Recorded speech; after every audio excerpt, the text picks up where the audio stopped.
जजमान नहीं खल लौकर भोज भात पर बोलौले रहा खुश रहा गदराई रहा खियावत रहा यही न मोटाई रहा।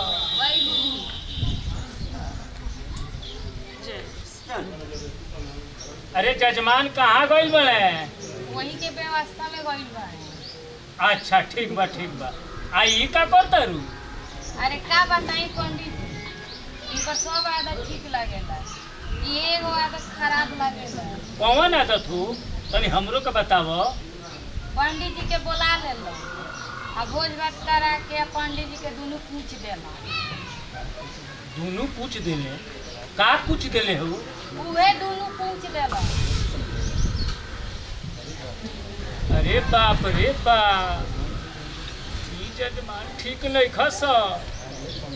भाग रे पंडित भाग, ई तो बैल खानी पूछता ना सही तो खा के जाए ना रहे ना।